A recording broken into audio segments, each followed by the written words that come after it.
Hello, everybody. How are you doing? We are the Video Bros, and we're asking the question, what happens when Hollywood mixes with wrestling? We're going to talk all about Hollywood wrestling coming up here on an episode of A Trip Through the Territories. It's coming up in just a minute. Stay tuned.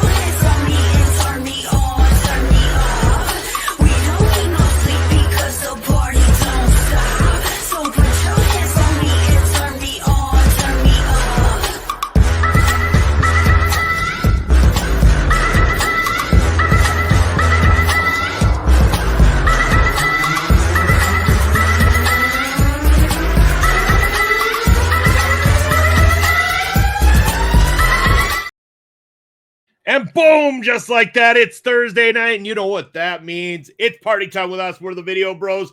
I'm Bobby Munson, and the man sitting beside me, he's the man with the angelic voice. We call him Papa Smokes. Papa Smokes, happy Thursday. How are you doing, brother? Woo, happy Thursday to you, Munson. I'm having a good week. I've been doing all kinds of stuff this week. Very busy all the time, as you know, Papa Smokes to be. You know, there's alcohol, there's women, there's gambling, there's fight clubs. I'm busy all the time, Munson, but never too busy to make it for a Thursday night for one of my favorite things of every week, Ring Respect Radio. Man, let's talk some wrestling. You bet. Papa Smokes, the high roller, best of the best of them. And Bass is up in the house joining us here tonight. Yeah. And you know what, Papa Smokes? Because Bass is here, I got to say it because those plugs have to happen. PPW presents on Saturday, September the 6th. It is a Los Slamtos live in Saskatoon. And Bass has got tickets, front row tickets for him, Bass Jr., and I believe Adam will be joining as well, too. Love having those three out there, front row, watching the PPW action. You know, you're going to be able to catch this Saturday on the PPW YouTube channel. Mine and Papa Smokes discussion about everything that went down just this last weekend. 2 nights, 3 events, 16 matches, Papa Smokes. It was a wild time. And 2 of those shows had results that lead to what comes up to Los Slamtos and beyond. In fact, Los Slamtos has that big title match now because Riley Cruz won that Battle Royal on night 1. Riley Cruz versus Michael Allen, Richard Clark on Saturday, September the 6th. It's going to be wild. We also got the Mangler joining us up in the house. Papa is a busy guy. Yes, he is. And hello to you too, Mangler. Thank you for joining us here on Ring Respect. He's so busy, he's bailing on my ass here. 3 minutes into the show, and Papa Smokes has had enough. Mic drop, he's done. I guess I got to keep on going with or without Papa Smokes here on the show, which kind of sucks because when it comes to a trip through the territories, I don't know as much as Big Papa. Oh, he's back. He's back. Oh, let's let him back in. Woo, my big moments, and I get cut out. God damn it. Oh, that's that Rogers internet service that you got going there at your play at Papa Mansion. Don't remind me. Fair enough. I pay extra for this too. Yeah. You got to get onto that Sastel stuff. It's the only stuff that works, kind of. But enough about local internet providers. We don't need to worry about those. What we need to worry about, Papa Smokes, is talking a little about what we got going on today, and that is a trip through the territories. We're rewinding. We're going back to the past.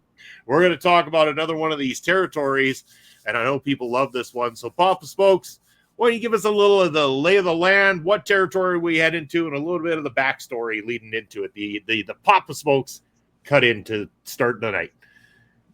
Well, for sure. And amongst the territories in those days from the 50s and 60s up to the 80s, NWA Hollywood in Los Angeles was obviously one of the big territories, one of the most lucrative ones for wrestlers to work. That whole West Coast was pretty hot throughout the entire territory era, and there were many, many big names that worked there, many big names that were drafted, so to speak, and came out of that system. We're going to talk about all that tonight and the legacy of NWA Hollywood. Yeah, we are too. So when we start kind of way back in the past, the origin of the Rise, Papa Spokes, I believe this really was kind of birthed originally in the 40s and 50s. I mean, it goes back that far. I believe Cal and Eileen Eaton were the early owners, and it was post World War II, if I'm not mistaken. Yeah, because before that, in the early 40s, there was a guy named Frank Garbett that had been running boxing and pro wrestling shows in the AED in the Los Angeles greater area, and with some success. This story is similar to many of the other territories we've covered, is that there was always somebody trying to do something, always a promoter trying to get something going in an area. But of course, it's difficult to be the first person to try this and the first person to try and get a business going in some of these areas. But Garbett had some success, largely due to the tremendously large urban area of the Los Angeles greater county. And so, with a lot of millions of people at his disposal, he could try and get some fans into these boxing shows, into these wrestling shows, and really build on something. But it wasn't until 1942 that Frank Garbett hired Cal Eaton as a promoter, as an assistant, and probably the guy to succeed him after Garbett was going to be finished in the business. And Cal Eaton was a guy who had worked for the State Athletic Commission. They called it back then the LA Athletic Club, but he was working for the State Athletic Commission. And as you and I have seen through all these other trips through the territories, those kinds of agents for the athletic commissions were not usually friends to the wrestling business. A lot of these guys were not part of the business and weren't smart to the business. They had a job to do, which was to make sure that everything was done straight up according to athletic standards. Whereas pro wrestling, of course, we know isn't the same kind of business as a pro sports team, but they still had to adhere to the same state athletic commission rules. So they would have these agents that came out to attend certain wrestling shows and make sure that all the standards were adhered to. You remember when we talked about Calgary, Stu Hart and Stampede Wrestling working in Saskatoon and other cities, they were often had their hands tied by athletic commissions who wouldn't allow this and wouldn't allow that and weren't putting up with any monkey business from the wrestling promoters. They didn't want fighting outside the ring. They didn't want anyone breaking the rules. They didn't want wild stipulation matches. They didn't like it when wrestlers bled. Basically, they were against fun in the wrestling business as we know it now. But it was a different time, and that's what I find kind of ironic about this situation is that Cal Eaton comes in from one side of the fence, then comes into the wrestling business as a promoter. Now, that must have been a culture shock for him from going from one side of adhering or trying to make companies adhere to state athletic commission rules to going to the other side now, trying to do anything to circumvent those rules in order to impress and entertain the fans. Yeah, you bet. Yeah. So, I mean, it was before the golden years or whatever that they actually would have linked up with the NWA and became an NWA territory. Yeah. Notorious for the time, having, stars like Gorgeous George, Lou Thez passing through that territory in those years at that particular time. Before I go back to your Pop Smokes, I kind of want to do something a little bit different with this episode and going to try this a little bit more often.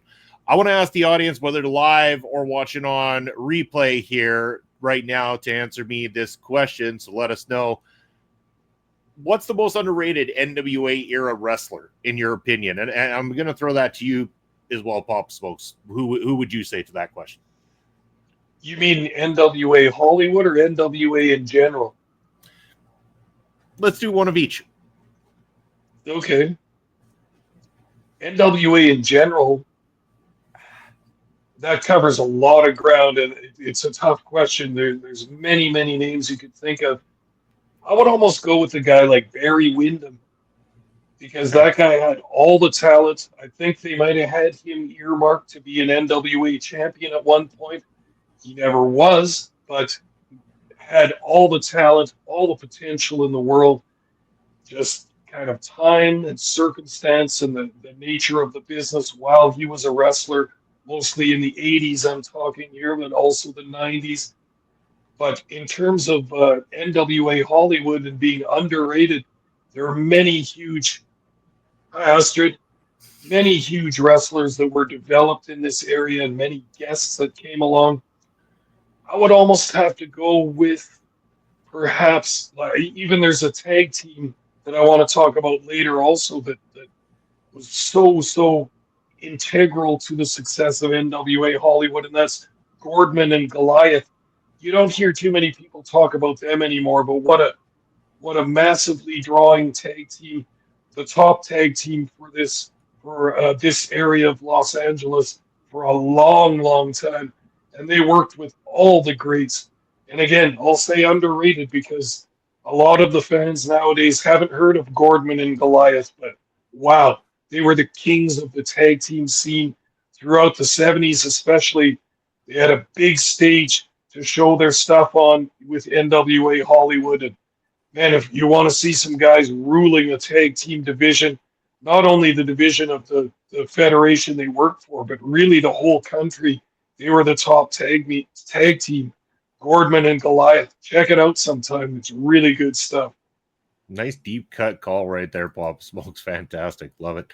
Um, Anything else you want to cover in the 40s, 50s era, or do we want to start moving over to the golden years, as they call them, the 60s and 70s? Well, we should talk about, since we mentioned that Cal Eaton came in as the promoter, he was recommended to Frank Garbett by Garbett's secretary, who was Eileen LeBell. Now, you and I know this name from Los Angeles wrestling. Very prominent name in Los Angeles in the fight game and in the pro wrestling game. We've talked about Gene LeBell, a very famous wrestler from this time. His accomplishments are much too many to name right now, but one of the guys that really brought MMA fighting to the forefront because he was a martial arts expert of different kinds, both the striking and the grappling. There wasn't really an audience for mixed martial arts type fighting at the time, but that didn't matter to Gene LeBell. He had his finger in many different pies across the fighting world and the sports combat world, and with his relation Eileen Eaton marrying Cal Eaton, becoming Eileen Eaton and becoming one of the main promoters of NWA Hollywood. Now they've got a tough guy, Gene LeBell, that can be in their company. He was an enforcer. He was the guy that watched over the dressing room. He was the guy that watched over their belts and all that stuff. If you had a problem with the promoters, you had to go through Gene LeBell, and that was something you did not want to do whatsoever. But Yeah. Eileen, Yeah. Eileen and Cam Eaton also worked with some other promoters in California, including Hugh Nichols, Johnny Doyle, and Mike Hirsch. And those promoters combined to be known as the California Combine.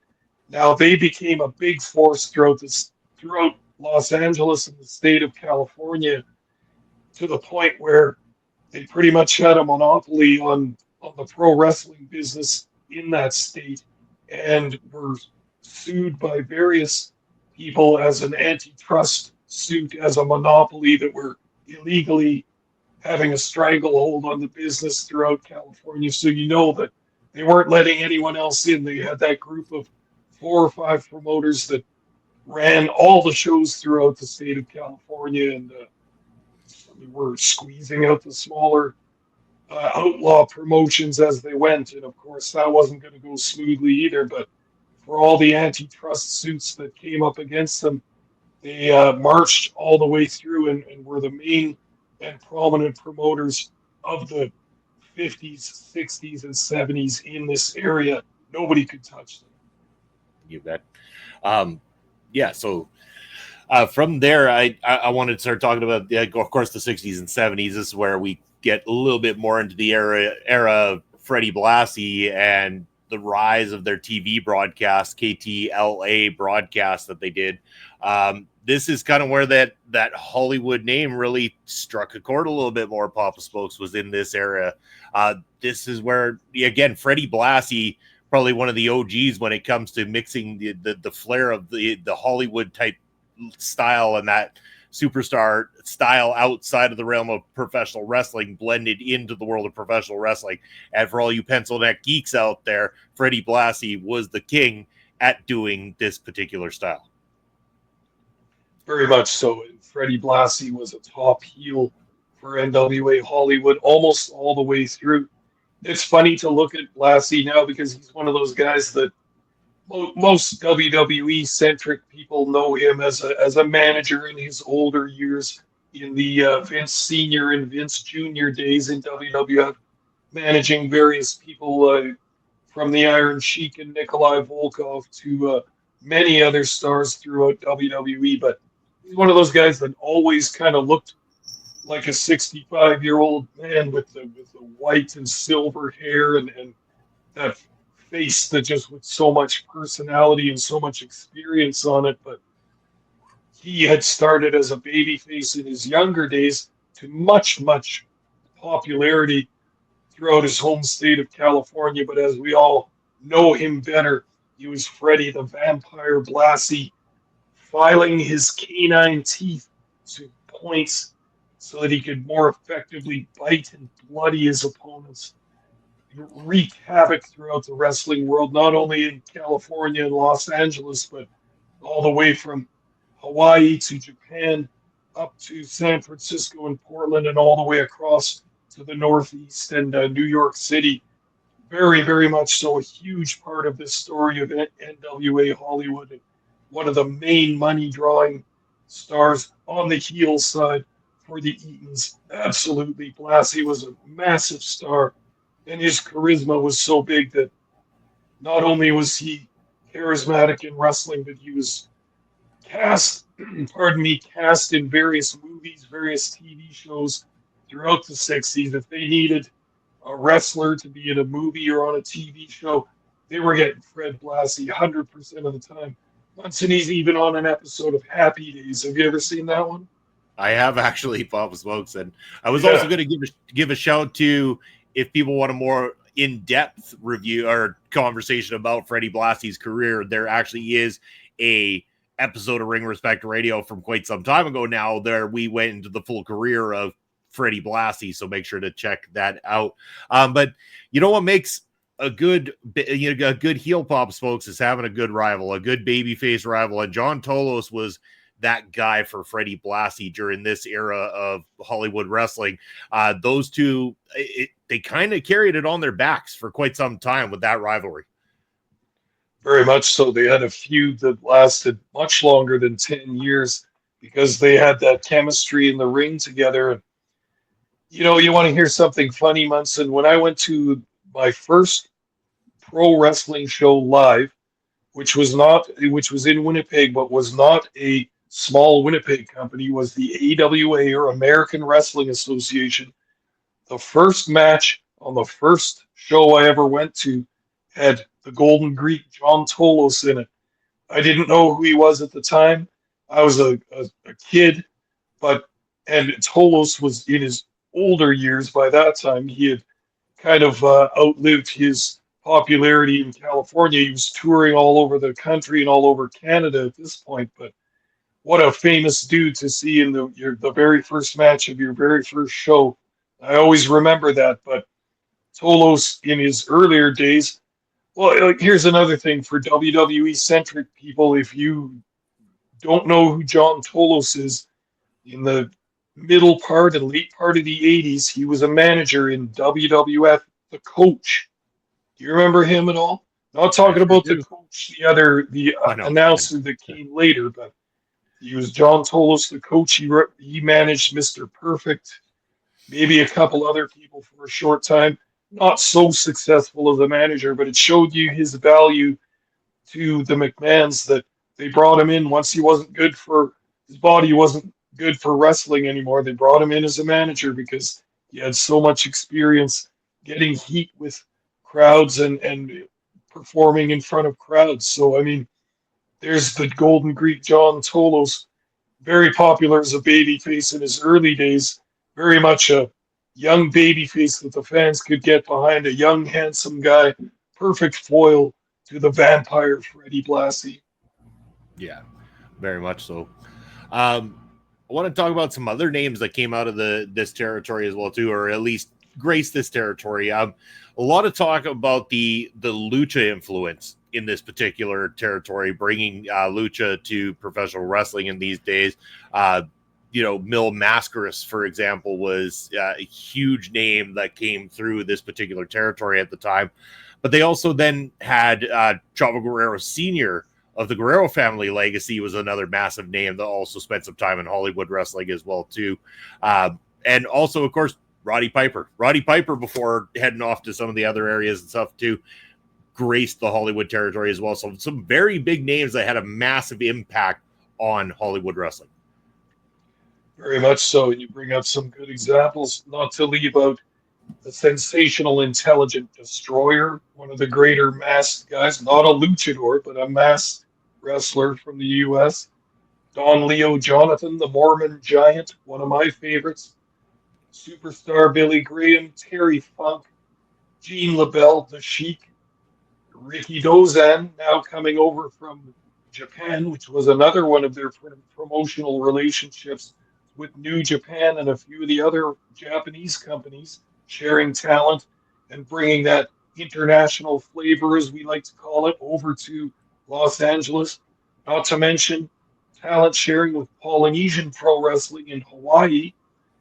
And then we also had Bearcat Wright, too, one of the famous African American wrestlers from back in the day, considered by many to be the first black heavyweight wrestling champion, world champion in history, even though it was he won the championship against Blassie in kind of a double cross shoot move that he did. Gave Blassie the headbutt and pinned him for real, and referee just went with the 3 count, and now Bearcat Wright's the champion. They had to strip him of the championship at some point, but let the record book show. Big Bearcat Wright, 6'7", 265 pounds, was first African American world heavyweight champion of the WWA, which was the name that NWA Hollywood was going by at the time. Groundbreaking and pushing things forward was Bearcat Wright. Very interesting, and lots of people still talk about this. If you want somebody to read, you want an author to read about California wrestling, look to Rock Rims.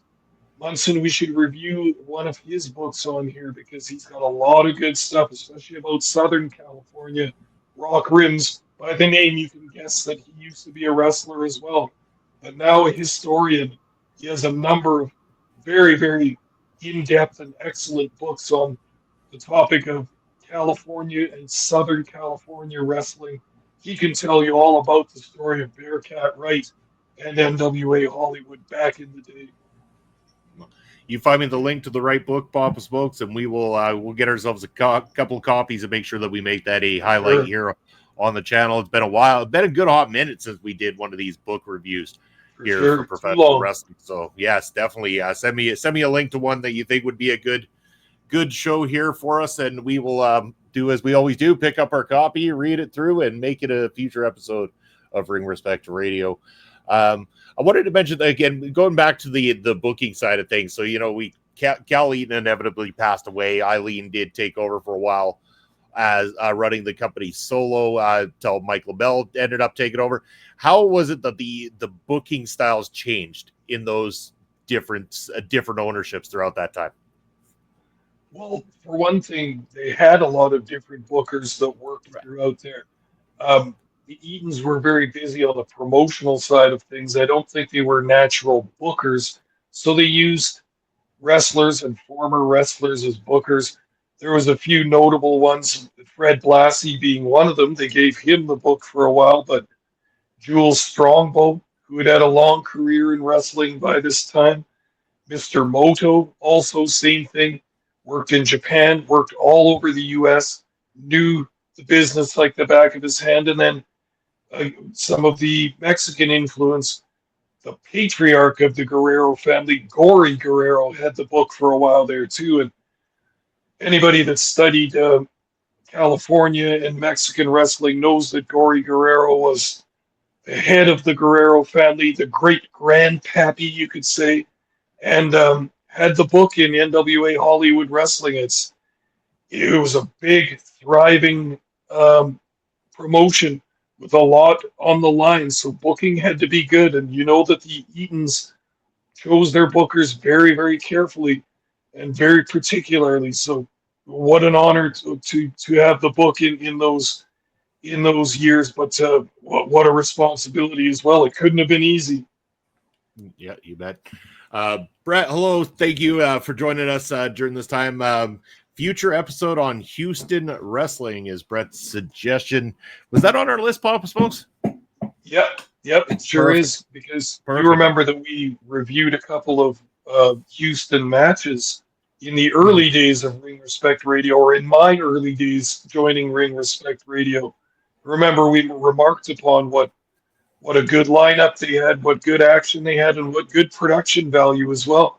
You remember watching the Fantastics versus the Sheep Herders, Munson? That was a good time. Yeah, 100%. Yeah. When you opened my eyes to what the sheep herders were, I knew them as the bushwhackers. Not quite the same experience when you find out that they're sheep herders. But I want to say this. This is the first time we've had a specific request from anybody in the chat here for a trip through the territories, and it is on our list. So, Papa Smokes, I say next month's trip through the territories, I would think we take Brett up on this and we do the wrestling history of Houston. Hell yeah, that's one I've been looking forward to as well. And that promotion was a hotbed of talent as well, not only traveling talent, but they built up quite a few stars through the Houston system, including Percy Pringle, also known as Paul Bearer, but also Brother Bruce Pritchard, who never made it big as a wrestler, but isn't he big in the wrestling world now? Tremendous amount of power, and he did really well throughout. You bet. Yeah, and STG coming in saying Houston would be a great one as well, too. So, yes, mark it on your calendars. Yep. We will be doing that one sometime in August there for you guys, so stay tuned for that. Thank you for the suggestion, Brett. Really appreciate it. Love the interaction with our audience as well, too. So anytime we can get great suggestions like that, we will take you up on it. Moving back to where we were, Papa Smokes, next thing I wanted to say, let's throw a fun one out here for a second before we get back to the territory itself. Here's a little bit of a question. Who is everybody's favorite LA wrestling icon? Like straight out of LA, who do you got? Who is the most monumental wrestling to come out of that area? Papa Smokes, going to you. This goes for people watching on repeat or in the live chat. From LA, who has been the best that they've produced? It's a tough one, but we've already talked about him too. It's got to be Blassie. I mean, the guy did everything there was to do in the wrestling business.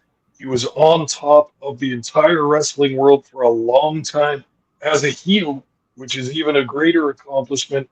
Blassie's got to be their best homegrown star for the long and successful wrestling career that he had, but then possibly even more famous after that as a manager.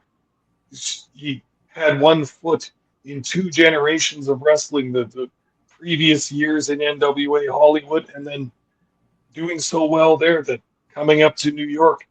You remember we talked about this in our podcast about Fred Blassie. He wanted to keep wrestling. He was 55, 57 years old, something like that. But New York State New York State Athletic Commission had a rule that you couldn't be an active wrestler past the age of 55. That was their limit, supposedly to circumvent heart attacks and other kinds of injuries happening in the ring. So Blassie was basically forced to retire, and they put him in the role of manager, where he could still get on the mic and still show that tremendous charisma and that tremendous cleverness that he had throughout his career. And even the wrestling fans that never watched him as an active performer in the ring know Freddie Blassie is the manager of champions. Yeah, hell yeah. Great answer there. I can't wait to see what people say, either in the live chat or on repeat here. Hopefully we get some fans coming in on the repeat here, letting us know about some of their favorite memories as well as their favorite icons out of the era. So again, this is the same case we've heard, I think, time and time again with these territories, Papa Smokes, is that inevitably, once it started getting to the point of winding things down, once we started to get towards the 1980s, it became stiff competition from other territories, and more in particularly the global success and destruction of the territories being done by the World Wrestling Federation and the McMahon family. No difference here. This is the end of Hollywood wrestling came about as a result of the stiff competition coming in directly from the WWF in the 1980s. Yeah, not only the competition, but McMahon Jr. went against his father's wishes. His father, McMahon Sr., had always said, hey, it's a big enough country and a big enough business. We can all coexist and we can all make money. We can all trade talent without there having to be an NWA governing board, which there wasn't by this time. But it was Vince McMahon Sr.'s dream that we can all work together. We can scratch each other's backs. McMahon will make the most money up in New York, of course, but he had no problem with the territory system existing as it had. He felt that it was a symbiotic relationship with his huge company up in New York, the WWF at that time. But once the kid took over, Vince McMahon Jr., the Vince that we all know, he wanted it all. It wasn't enough for him to leave the other companies running. He wanted national TV to be the only and the main show that everybody across the country watched. And he wanted a stranglehold on all the talent, which we talked about before, went around to all the independent territory companies, pinched all their best talent, which, I mean, is just business as well. I mean, it's not trying to say that he did it for personal reasons or anything. He was building a business, but he didn't go by the same business model that his father did of everybody coexisting and trading talent and scratching each other's back and everybody sharing in the money. Yeah, no, it's the sad story of exactly what happens to all of them. But Hollywood wrestling did leave a lasting impact. I mean, you could make arguments that its influence is seen in the SoCal scene modernly with companies like PWG, GCW in LA as well too. They had that hybrid style with sports and entertainment kind of thing. They were kind of into doing that first. But they, again, it goes back to, they were also the ones that introduced Lucha Libre really to the American fans. They brought Lucha Libre to the forefront of American wrestling at the time, which was, a huge thing. And really, you don't hear much about that praise being said when you hear talk of the history of professional wrestling nowadays. It seems like it's forgotten to talk about some of these territories and forgotten about the impact that they had and the influence they had on the modern professional wrestling scene. For sure. And if you're running a wrestling company in Southern California and likewise in Texas and Louisiana and Florida and some of these other very much southern border states, well, Florida's not a border state, but you get what I'm talking about. Why wouldn't you want to trade talent with Mexican lucha companies and get that flavor coming over the border and sending guys down to work there? You can get your wrestlers seasoned by working in Mexico with different styles of wrestling and other different wrestlers, learning the ins and outs of that lucha style and being able to work down in Mexico, and then treating your own American fans to the joy that is lucha. There's all kinds of bright and colorful and interesting characters, luchadors coming up from Mexico and other areas of Latin America. Why not use that that geographical proximity to your benefit and just trade talent with them. Same thing with Japan. I mean, on the West Coast, it's still a long way to Japan, but what a lot of these wrestlers would do in the US, especially if you were a journeyman, if you had a name that could draw money, you could do that whole West Coast tour right down from Vancouver through to Portland, through to Sacramento, through to San Francisco, down to Los Angeles. Then a lot of those guys, Blassie and Don Leo Jonathan and Tolos, to name a few, you could go right to Hawaii to Polynesian Pro Wrestling. And while you're over in Hawaii, you might as well go to Japan too if you're going to go all that way. So you could do a big Pacific Coast and Pacific Ocean tour if you had a name that could get booked and could draw money along those times. Another guy, the Destroyer, too, and those guys would just go over to Hawaii and to Japan, make all kinds of money, make a huge name for themselves, then come back to California, then to wherever they wanted after that. But that would be a typical tour you could do. Don Owens, Portland, then all the way through California, all the way out to Japan if you wanted to, making cash and checks along the way. That must have been a good time for those guys. They would have just been burning money at that time. Well, I could only imagine. Papa Smokes, I do have one final question I want to get to here for both the live viewers, the ones watching on repeat, but also for yourself. But before I do that, I want to give you the floor. Anything else that you wanted to add about the NWA Hollywood territory? Yeah, one thing that we kind of missed about the early days of it is we talked about Bearcat Wright kind of pushing African American culture forward by getting into a prominent spot in pro wrestling, becoming a world champion. Let's talk about women as well, because Eileen Eaton put herself and worked herself into a very, very prominent spot in wrestling, a spot that most women didn't have access to at that time. Granted, she was married to Cal Eaton, but Eileen Eaton was a very savvy businesswoman and a very good promoter, especially in those days, like I say, when women weren't often given the opportunity to work in the business on a level like that. As I understand it, personally, she was a very nice lady and a very nice person to get along with. But as a businesswoman, she was a bit of a barracuda, and that's what you needed in this business too. Man, all kinds of performers from wrestling to boxing will try and take you over the barrel for money, will try and hold you up for money at the box office, will try all kinds of underhanded tricks and everything. But Eileen Eaton was a very strong and intelligent person. She wasn't taking any guff from any of the promoters. She also, though, was treated the boys well, treated the wrestlers well. She was one of the first promoters to implement a profit sharing uh, structure with the wrestlers as well. She would give some performers a percentage of the gate, which is unheard of in the wrestling business. You had to be in really good to start getting a piece of the action, so to speak, from the actual gate.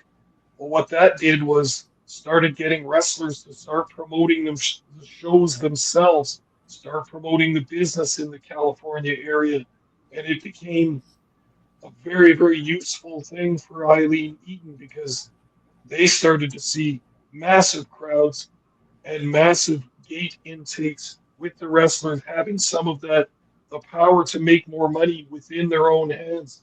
And I mean, there's that 1971 Fred Blassie versus John Tolos, which they ran at the LA Auditorium, the big building, which probably had the wouldn't have been the Lakers at that time, but probably had the pro basketball team.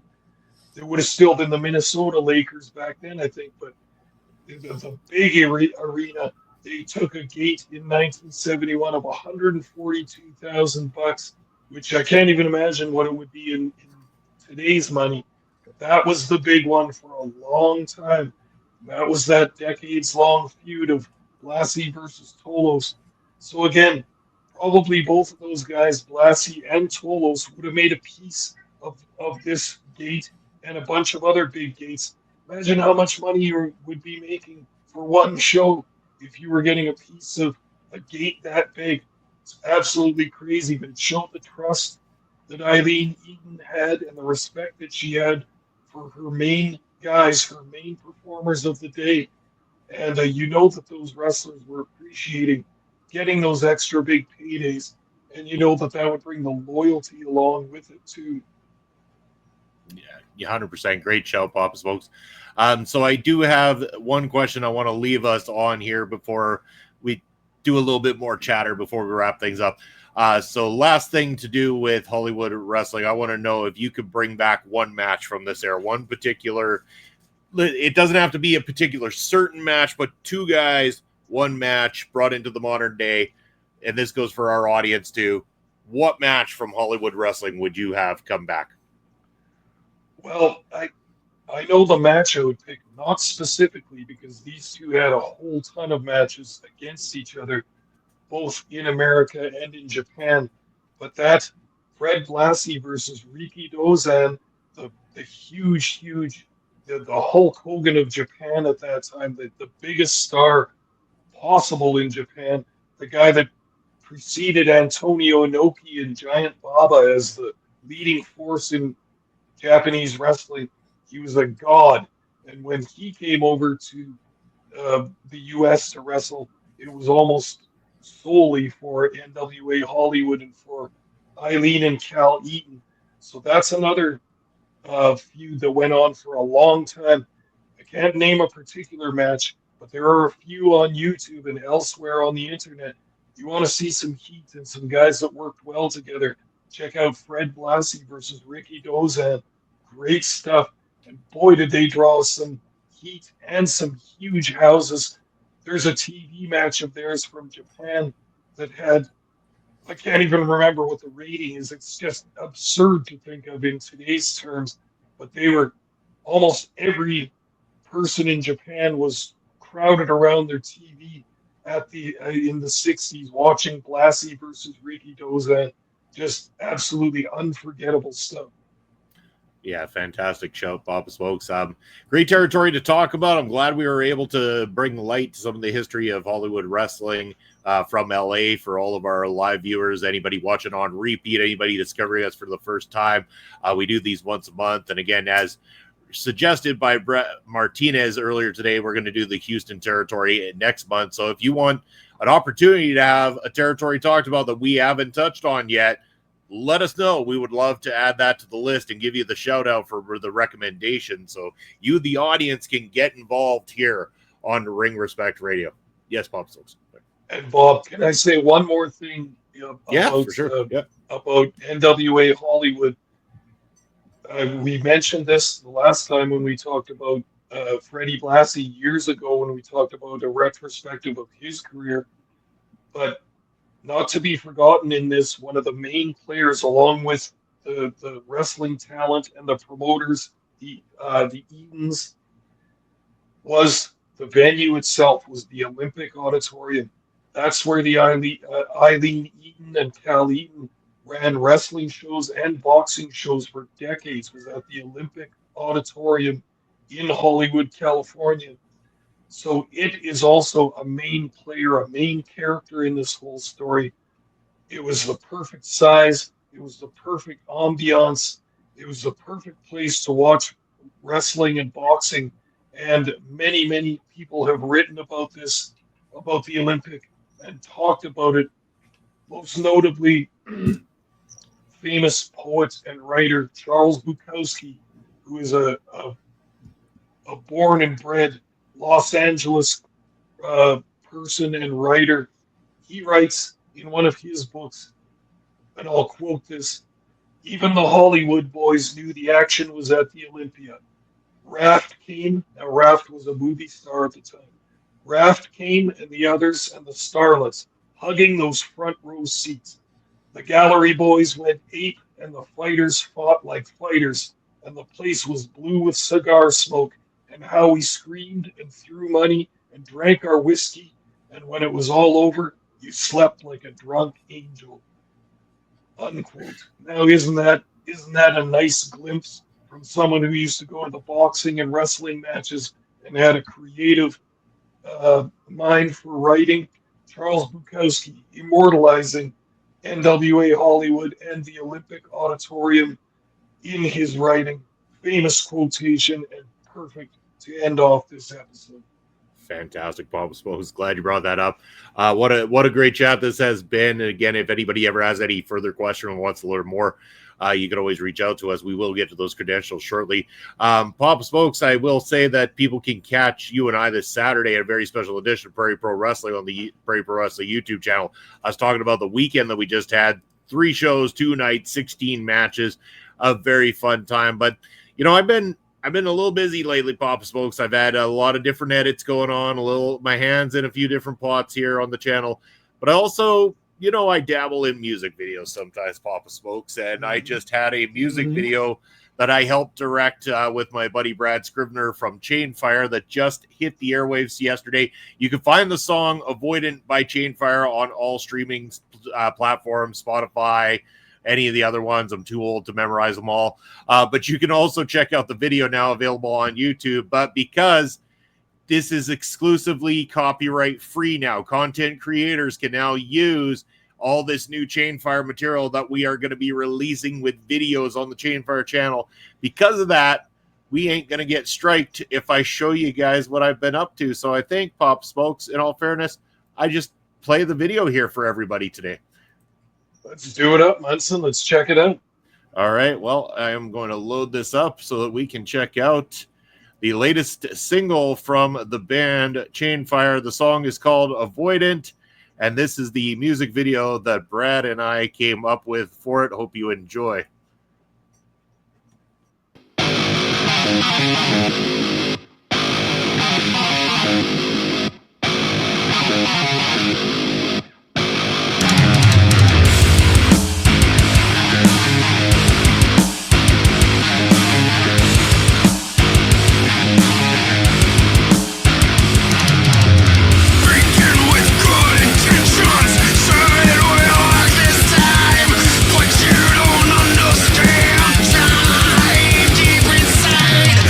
Speak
And so there you have it. That is the latest from the band Chainfire that we put out. We're trying to, so the plan moving forward is to have the band release a new single about every 6 to 8 weeks or so, kind of thing. They're in the studio working on the next track right now.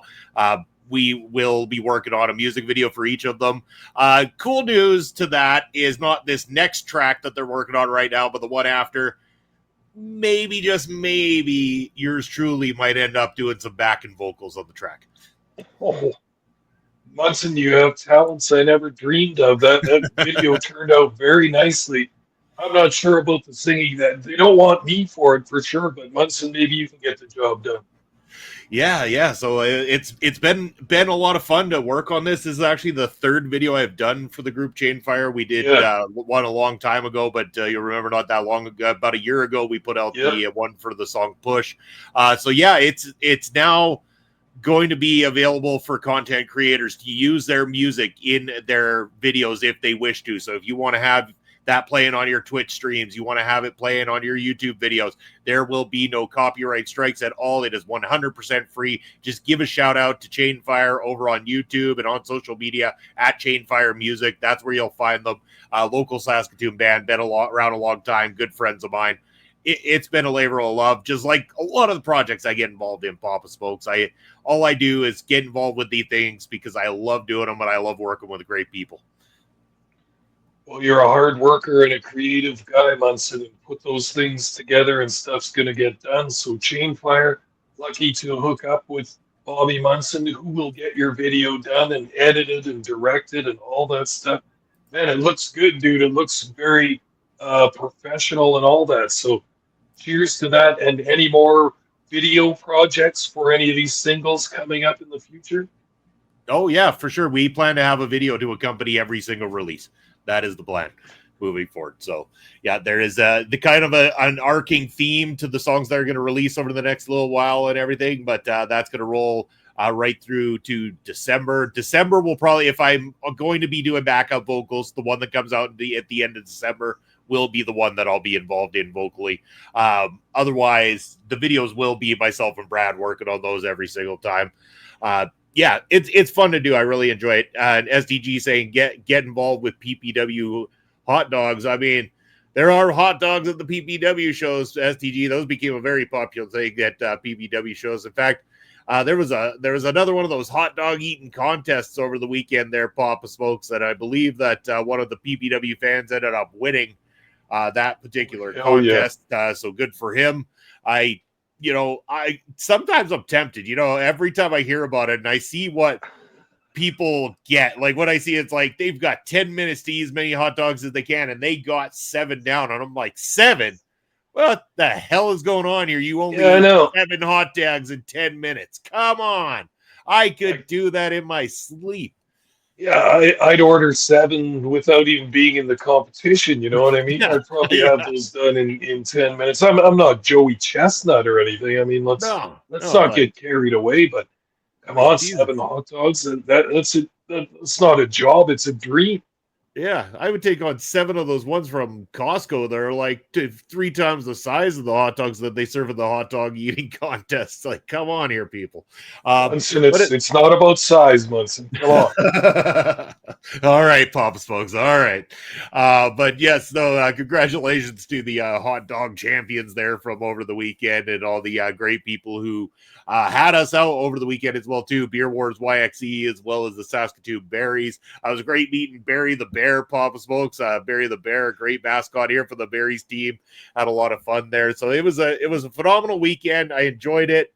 Can't say enough good things, and can't say enough of good things about what we got coming up here in August. Like we talked about, trip through the territories is already planned out. We know our friends over at SPW have a big show coming up here, the Southern Rumble coming up in August. So I know one of those shows is going to have to be that one. And our boy, the Divine Light himself, yes, he is going to be in the Southern Rumble, might earn himself another opportunity at the title. Here's the thing, he's carrying that briefcase, but he could also win the Southern Rumble itself and really lock in his chance to become the SPW champion. Interesting to see. James Shaw, shout out to you our friend. I'm sure IPW is going to be around the corner with another release on their YouTube channel. Yes. Shout out to Jake Sheehan and the team over there as well too. And we want to find more. If you know of independent wrestling companies that we should be covering, taking a look at, let us know in the comment section. As always, love to hear from you about your favorite independent wrestling companies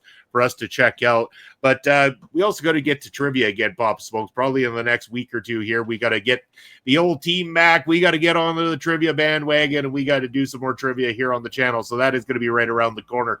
But in the meantime and in between time, Papa Smokes, cost me some money. Look at that beautiful ticker and tell the people where they can find you. All right. I can always be found on PPW's YouTube channel every Saturday, calling matches with my partner Munson here, calling Munson with my matches here. And I can be found on Thursday nights at a time such as right now on Ring Respect Radio, which is hosted by OLE Podcasts and Video Bros Network. Other than that, I'm on Elon Musk's free speech wonderland known as X. I'm at smokes_papa. Also on Twitch at papa_smokes_. Wonderful. That's where you can find Bob Smokes. That's for myself, Bobby Munson. On the X, it's Real Bobby Munson. Instagram and Threads, Video Bros SK. Twitch, it's Video Bro_Bobby Munson. And on the Blue Sky, search Bobby Munson. You'll find me right there. What do I got coming up for you? Well, as always, like Papa Smoke said, this Saturday, we've got that special edition of our review over the weekend for Prairie Pro Wrestling, but we'll be back a week later to regular matches released on the Prairie Pro Wrestling YouTube channel for you. As always, go get your tickets to PPW Presents Los Slamtos, officially on sale now. Get your seats because they are selling quick and they are going to go away very, very soon. So make sure you've got that locked and loaded. Mangler, thank you very much for supporting again. Always appreciate you being here. Thank you for being an awesome supporter and an awesome friend.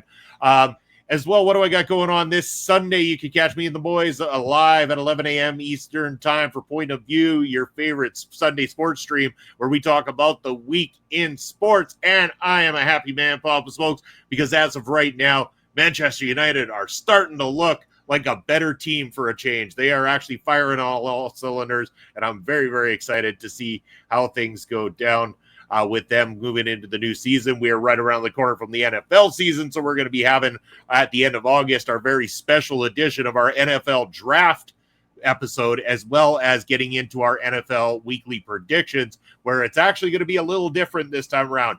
Each one of us on screen is going to be picking every single week. There will be no team ups. The viewers can pick their teams as well too. But we also have to have one team that we must select no matter what match they are in. One team each that we have pre-selected, that is our support team, that no matter who they play against throughout the NFL season, we must select that particular team. So that's going to hurt for Mark, being that he's going to be a Dolphins supporter throughout the season as well too. But we'll see how it all pans out in the end. We'll see if maybe I can stop from embarrassing myself this time around. But stay tuned for more of that coming up here on the channel, as well as the return of my Does It Still Rock 30 years later, as I go and explore the album, the debut album for the band Garbage, this Sunday here on the channel. You can find all of that on OLE Podcast right down below. That's where we are on all social media, as well as YouTube and Twitch. If you're watching on repeat, make sure to smash that subscribe button down below. Turn on the notification bell, give us a thumbs up, and leave a comment. Comments are wonderful. We are always looking out for them, always getting back to you people. We love having this show. We love having you on here, and we appreciate every single one of you. And that's going to be it for us here this week. Till next Thursday, take care, everybody.